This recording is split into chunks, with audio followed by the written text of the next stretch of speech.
Hello, everybody. It is Monday on the North Shore Drive podcast. My name is Adam Bittner. I am in for Christopher Carter, who is on sudden assignment here at the Post-Gazette, breaking news on the pit beat, so make sure you're tuned for that. But I'm here with Ray Fittipaldo reacting to the Steelers' 18-10 victory against the Atlanta Falcons on Sunday.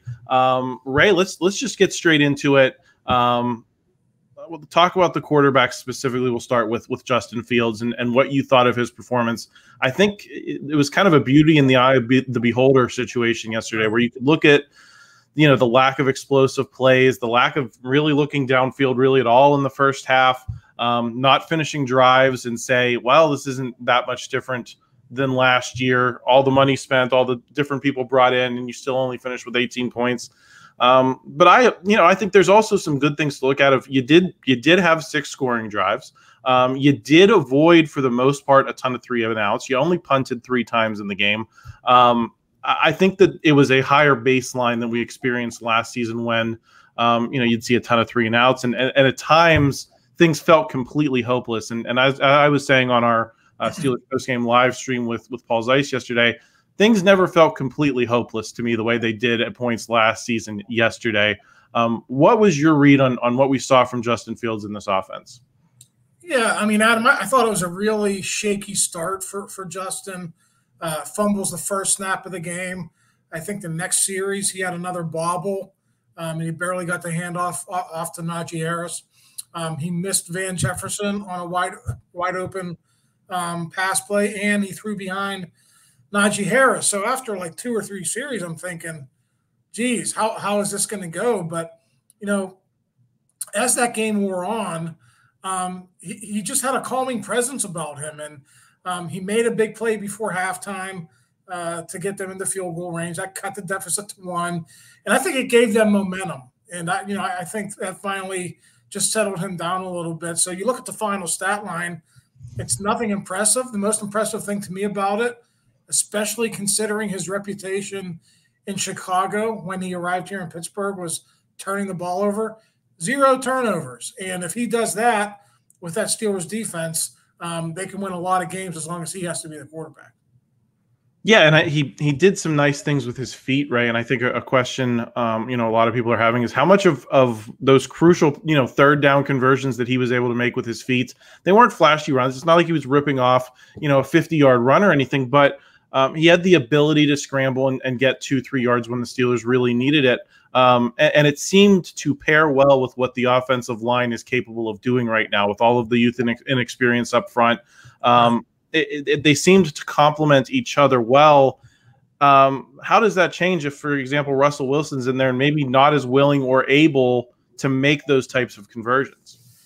Well, yeah, I mean, that's the interesting part about the decision that Mike Tomlin has this week. Justin Fields has proven that he can do whatever it takes to help the Steelers win a football game. And they still don't have that exposure to Russell Wilson. So automatically for Mike Tomlin, you're thinking, okay, I'm going to play this out with Justin Fields until I absolutely know that Russell Wilson is 100%. And, we'll see how that goes with this week, Adam. But the guy's been injured since July 24th.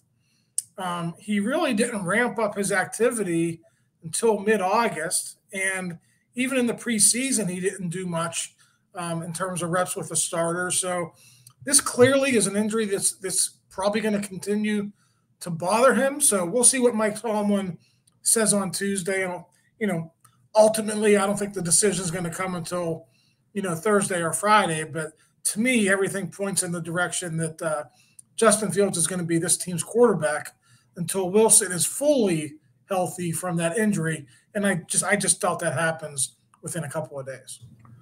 I don't like to, and I don't think any of us here at the Post-Gazette like to stir the national media quarterback controversy, Russell Wilson, Justin Fields, all the big headlines and stuff. But it is a conversation still that you have to have after the way Justin Fields played Sunday. The way I kind of decided to approach it, I do my 5 questions about the Steelers in the NFL to start the week on postgazette.com. And the way I approached the conversation was, could this be like a Marc-Andre Fleury situation in 2017 where Matt Murray goes down with a freak injury in net right before game 1 of the Stanley Cup Finals? You have to put Marc-Andre Fleury into service. and he pretty much held the net until he started to show cracks in the conference finals.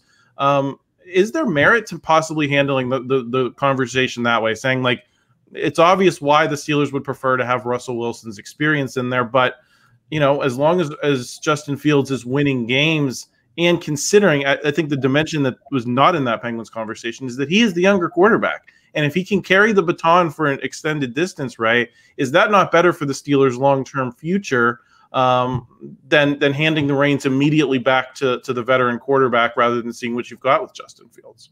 Yeah, I think first and foremost, Adam, this is a decision that comes down to Russell Wilson's health. But in the end, you're right. If they continue to win games with Justin Fields at quarterback, the harder it gets for Mike Tomlin to go away from him. But we should point out, there's a difference between Justin Fields running for 57 yards and throwing for $150 and whatever he did yesterday to, running for 100 yards and playing like Lamar Jackson did the other night in the Ravens opener. It was a good performance by Justin Fields because the Steelers won, but there's still a lot of stuff to clean up within that offense. And I understand it's not perfect. Young offensive line, injuries on the line. Jalen Warren obviously wasn't 100%. Kind of a stacked deck against Arthur Smith to kick off the season, which really makes that win all the more impressive. So I think Mike Tomlin is eventually going to go back to Russell Wilson. That's what I'm saying. I just don't know if there's an urgency to do that right now. And if you're the Steelers, why not see if you can get him healthy and ride this thing out with Justin Fields until Justin Fields has a bad game. So, like I said, we'll see what happens later in the week here. But, at the very least, I think we know Tomlin now has the confidence to go back to Justin Fields if need be. What is in your experience, what's your read on this calf injury for Russell Wilson? Because as you already noted, July 24th is when it happened. And we're not quite at 2 months, but it's pretty much a month and a half since that injury. And he's still dealing with it, still flaring up to the point that he has to miss this game. How much can an injury like this linger, in the NFL? Yeah, for a 36-year-old guy who's aging, usually these things don't turn out great. So, and the thing that I should have mentioned earlier, the late stages of Ben Roethlisberger's career, what was Mike Tomlin's biggest complaint? Quarterback mobility. He looked around the division, and he saw Lamar Jackson. He saw other guys in the AFC moving around and making plays when plays broke down, and he didn't have that with Ben. So you knew when he got his new quarterback, and, we say whatever you want about the last 2 years, those guys were fairly athletic. And he's got the same thing again this year.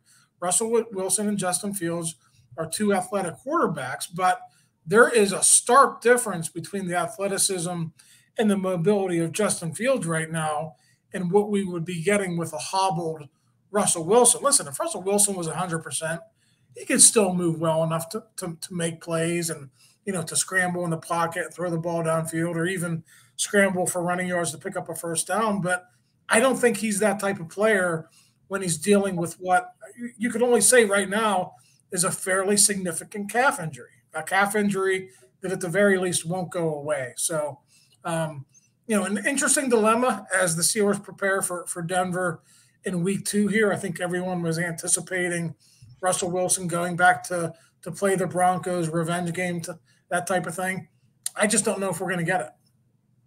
Yeah, that's definitely going to be the story to monitor of the week. Last thing I wanted to touch on, though, before we move on to the defense in the next segment was really a rough day for receivers not named George Pickens.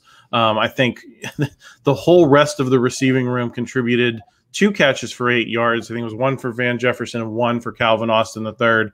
How much did that contribute to the inability to finish drives it felt like the Steelers, if they were going to score a touchdown, had to drive 15 plays and make all these 3rd and 2 conversions, and that they weren't going to get yardage in chunks because they just flat didn't have the guys to do it. Yeah, it's kind of what everyone anticipated, and people were not wrong about that receivers room. I thought Pat Freiermuth as the day wore on. I don't think he was targeted or had a catch in the first quarter and a half of that game, but eventually they got him on track a little bit. Adam, he's eventually going to be the number 2 target within this offense. But your point is well taken. They're going to need much more out of Van Jefferson.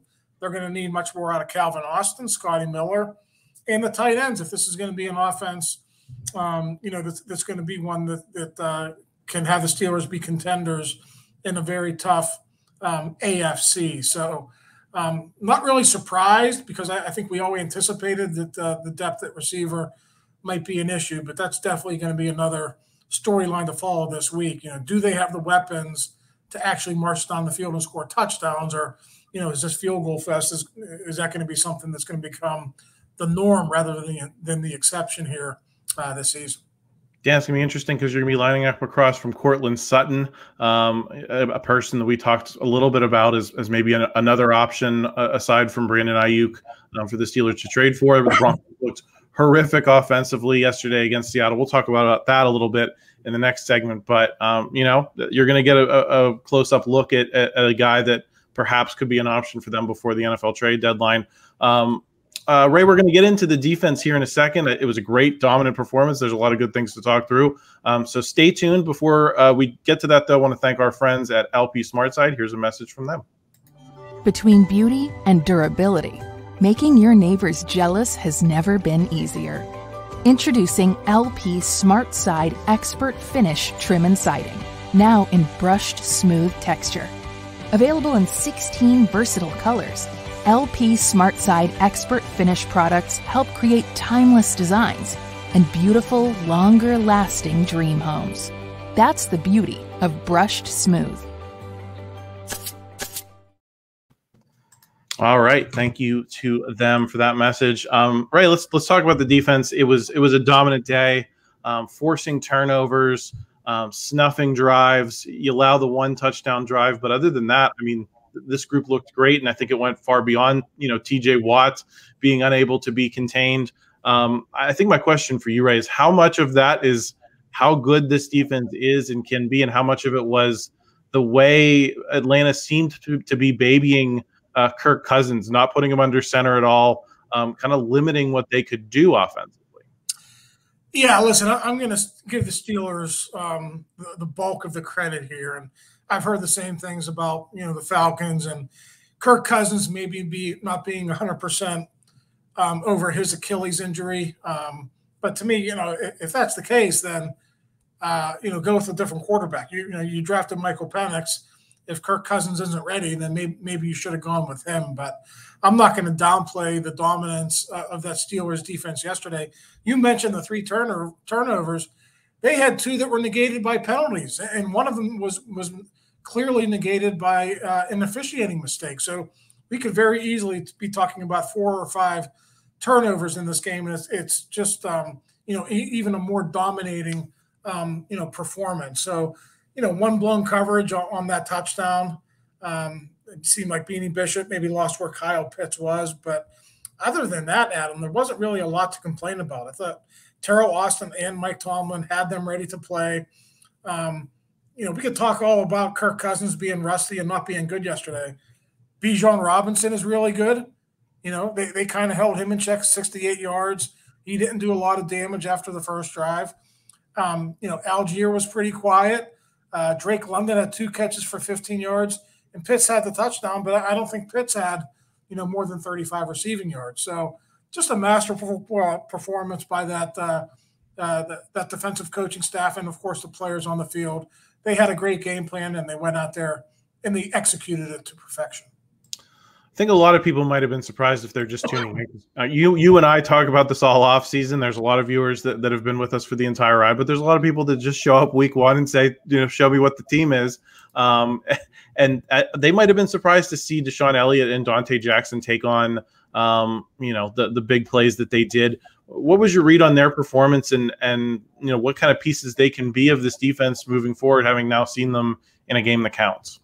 Yeah, I mean, they changed out 3/5 of their secondary, and it was a good defense last season, but they wanted to get stronger in the back end. And, more accurately, they wanted to get faster. They kind of felt like Patrick Peterson, Keanu Neal, those guys who were in those positions last year were older and slower, and they felt like they had to get much more athletic. And you get that with Donte Jackson. You watch that guy in the practice field. That guy can run, and he made a nice play to kind of seal that game yesterday, set up the final field goal that eventually put that game out of reach. And DeShon Elliott is just a solid football player. Yeah, he's bounced around, but I think he's going to be really good for Minkah Fitzpatrick. Again, Kirk Cousins stayed away from Minkah yesterday, but that really didn't play into anything good for the Falcons. That actually played into the Steelers' hands. So the turnovers will eventually come for Minkah Fitzpatrick, but as long as you have guys like Donte Jackson and DeShon Elliott catching the ball and making big plays for that defense, anytime the Steelers are +3 in the turnover category, it's going to be hard to beat them. And we saw that yesterday. Yeah, I think you introduced my next question well about how Minkah Fitzpatrick played, and it looked to me, Ray, like he was just able to do what he wanted to do rather than doing what was necessary. You mentioned DeShon Elliott next to him. Not a huge day from Patrick Queen. I think he only had 2 tackles, but I think the general competency of the middle linebacking core allowed Minkah to kind of float a little bit more. I think of that one play that he stepped up. They were showing 2 safeties, and then he stepped up and nailed Bijan Robinson at the line. And he ended up being the leading tackler. I think he had 7 tackles on the day for the defense. So are we seeing the impacts of those moves, not just in terms of individual performance, but what they allow one of the best players to do? Yeah, eventually, like I said, the turnovers will come.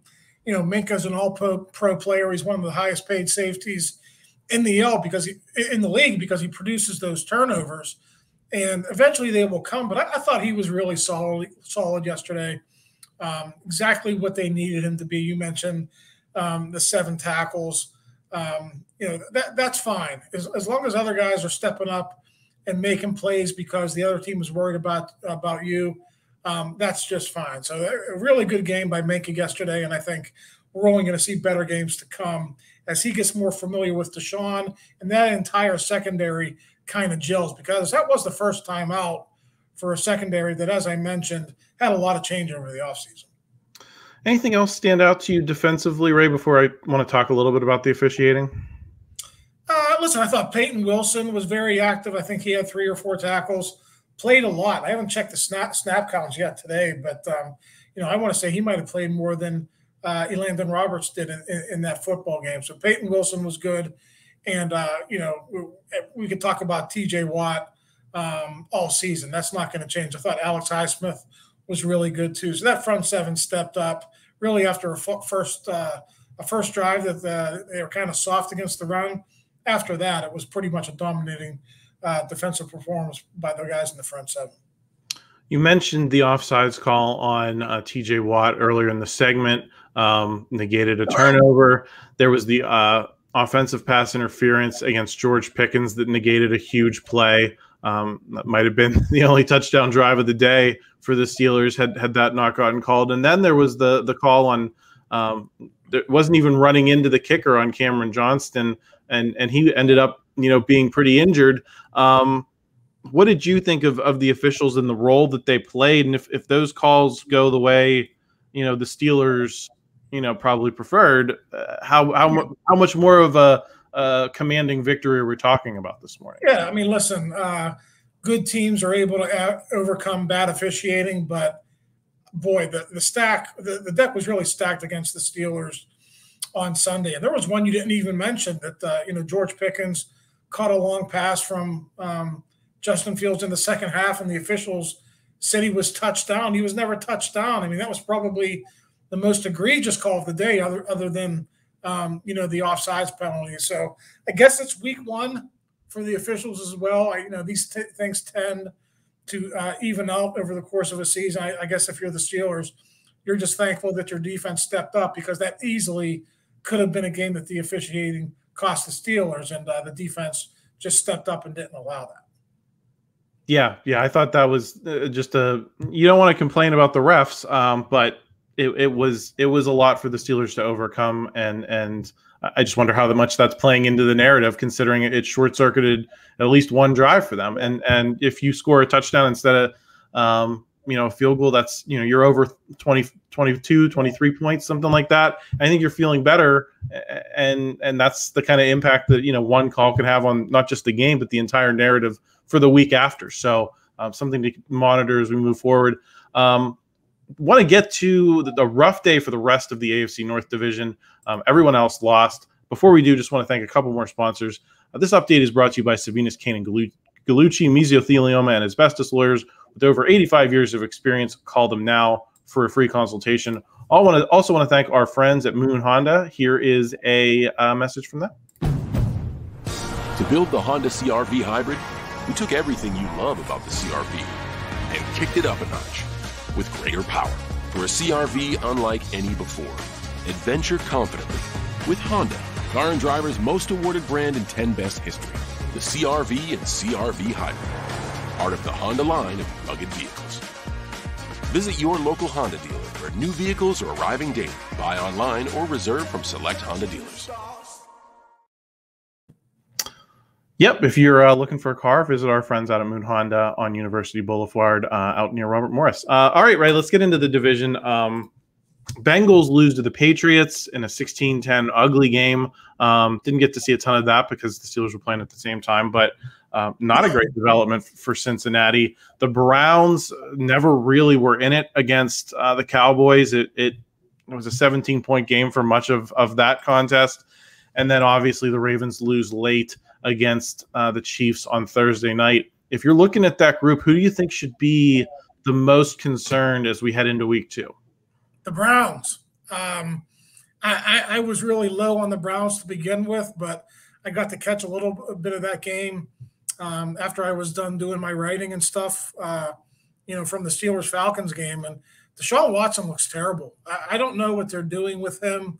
I know he wasn't a particularly polished quarterback when he came over from the Texans, but he's got a great arm and he's got athleticism, but he just doesn't seem to be a good fit for that Kevin Stefanski offense. And we all know what it is. You can't get rid of him. He's got that contract that they're going to have to, pay him millions upon millions of dollars for the next several years. They're just tied to him because that contract is so bad. So I could see things going south for the Browns really quick here this season. And, the Bengals, listen, T. Higgins doesn't play. Jamar Chase doesn't practice. Not totally unexpected. I'm surprised that the Patriots won, but I'm not surprised that the Bengals struggled in that game. Looking ahead, the Bengals get the Chiefs this week, so no real rest for them. The Browns get Jacksonville. Obviously, they've got a solid team led by Trevor Lawrence. The Ravens get the Raiders. That's too many R words in a short span there, right? But I mean, it's not inconceivable that the Steelers could have a 2-game lead on a couple of these teams after 2 weeks. Particularly, I think the Bengals and the Browns. What kind of staying power could that have? I mean, we talk sometimes about these early season games like they don't matter that much, but if you get up 2 games on 2 members of the division, when the Steelers were a popular pick nationally to finish in last place. Yeah. I think you can almost say that that's probably not going to happen if you get up 2 games and things continue to go reasonably well in Denver and LA these next couple weeks. Well, the Steelers don't play any of their division games, I don't think, until after Thanksgiving or right around that time. So all they can do for the first half of the season is win the games that are in front of them. This was a talking point since the schedule came out in May, Adam. It's a very manageable schedule for the Steelers in the first half of the season. You mentioned the Denver game. Bo Nix really struggled yesterday. The Chargers look like they're going to be decent, but they got to come here. Then you go to Indy, and then you have some other winnable games in October before it really gets rough in November, December, and January. So, I said it all along. I think they need to be probably 6-2, 5-3 at the worst if they want to make the playoffs this year. And listen, again, if you go out and win at Denver and the Browns and Bengals are 0-2, it's going to make that that possibility even much more of a reality as we get deeper into September and October. Yeah, I still think beating the Ravens for the division is going to be difficult, but especially when all 4 of these teams were in the playoff race deep into the season last season, any lead you can get on them is a good thing. And I think something I've talked about a lot on my podcast with Paul Zeiss is the luxury you have at quarterback is having one of these two guys to turn to pretty much no matter what. Whereas like the Bengals lose Joe Burrow last season, their season was sunk, right? If there's an injury in Baltimore, that could change everything very quickly. The Steelers, I think what you learned from Justin Fields yesterday is he can be probably the most competent backup in this division, even if you do end up going back to Russell Wilson. So that's going to be something to monitor moving forward. Let's get out of here on this, Ray. You mentioned Bo Nix looked really rough yesterday. I think it was 26-42 for 138 yards, 2 interceptions, no touchdowns. That's 3.3 yards per attempt. I think the quarterback rating was under 50. But the Denver had got nothing going on the ground either. I think the three backs, if you take Bo Nix's rushing totals out, they averaged like 3.2 yards a carry. It does not get more ugly than what Denver did yesterday. Is this a must-win for the Steelers, just considering how bad Denver looked? Yeah, but it's not a pushover game, and I'll give you 2 reasons why. Number one, it's in Denver. That's a tough place to play with the altitude. And number 2 is if you watch that game yesterday, and again, I got to see a little bit of it because it was a 4 o'clock start. Denver's defense actually played really well in the first half and even early in the second half before things kind of got away from them. So I think the Denver defense will keep them in the game. They got a lot of good players on that side of the football. But to me, if the Steelers just play the way they did against the Falcons, don't turn the ball over, lean on that defense, I think this is another game that, yes, they should definitely win. Well, we got a lot more time to talk about that, Ray. We got the whole rest of the week. So if you enjoyed this video, everyone, please subscribe. We got so much more coming to you this week. Brian Bacco will have Chip Tam and Football on Tuesday. I believe his guest is going to be new Steelers play-by-play man Rob King. So that'll be an exciting guest to have. Then Christopher Carter should be back in the seat on Wednesday for the North Shore Drive. I'll be back on Thursday with Paul Zeiss and the North Shore Drive on Friday. And, of course, Paul and I will be recapping the game live on Sunday, pretty much as soon as the broadcast is over on CBS. So make sure you're subscribed. If you enjoyed this video, please like it. Help us out in the YouTube algorithm. Helps tremendously. Otherwise, we will talk to you again real soon. Thanks, Ray. Thank you for tuning in to another episode of the North Shore Drive podcast from the Pittsburgh Post-Gazette. If you watch this video on YouTube, please like the video and subscribe to our channel. For all the sports coverage from the Post-Gazette that we have to offer, visit post-gazette.com.